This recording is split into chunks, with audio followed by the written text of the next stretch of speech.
జై శ్రీమన్నారాయణ. శ్రీమతే రామానుజాయ నమః.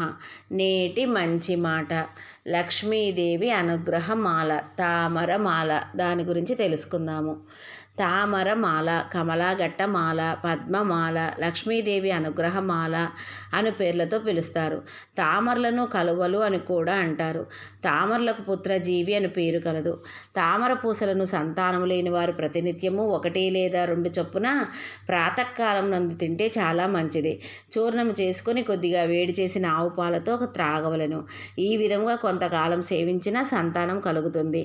తామరమాల ధరించిన వారిలో మనోనిగ్రహ శక్తి, ఏకాగ్రత, సాత్విక గుణాలు ఉంటాయి. ఈ తామరమాల ధరించడం ద్వారా శరీరంలో ఓ విద్యుత్ శక్తి ప్రవహిస్తూ ఉంటుంది.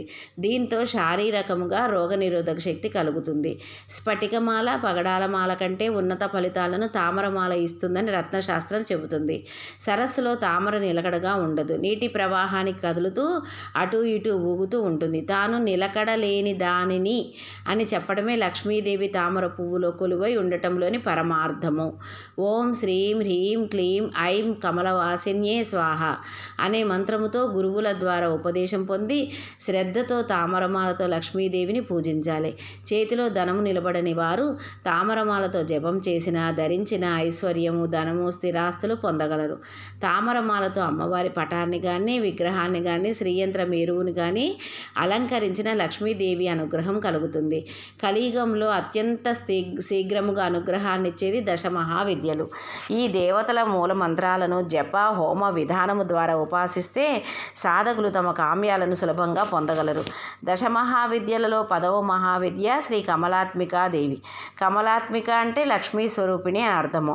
సకలైశ్వర్య ప్రదాయిని, శాంతస్వరూపిణి అయిన ఈ మహావిద్యను ఉపాసిస్తే సకల విధ సంపదలను, పుత్ర పౌత్రాభివృద్ధిని, సుఖ సంతోషాలను సాధకుడికి శ్రీ కమలాత్మికాదేవి ప్రసాదిస్తుంది.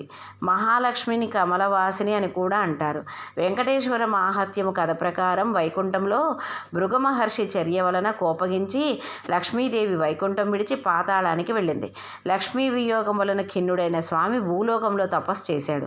శ్రీమన్నారాయణుడు సుఖాశ్రమాన్ని చేరి స్వర్ణముఖి నదీ తీరాన సరోవరం నిర్మించి 12 ఏళ్ల పాటు తపస్సు చేసిన తర్వాత లక్ష్మీదేవి తామర పుష్పంలో ఉద్భవించినట్లు పద్మపురాణం చెబుతుంది.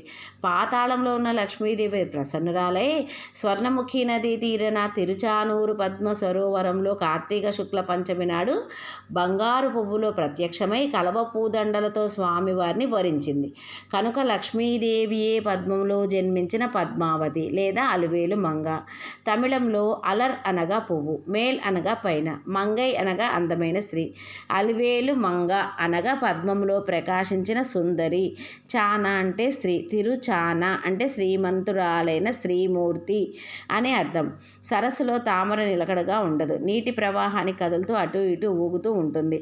తాను నిలకడలేని దానిని అని చెప్పడమే లక్ష్మీదేవి తామర పువ్వులో కొలువై ఉండటంలోని పరమార్థం.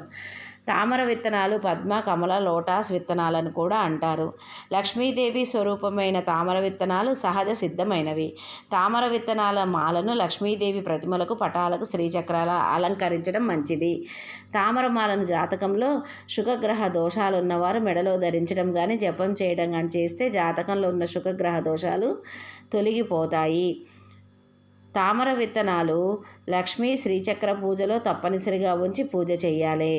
తామర విత్తనాలతో పూజ చేస్తే ధనాభివృద్ధి కలుగుతుంది.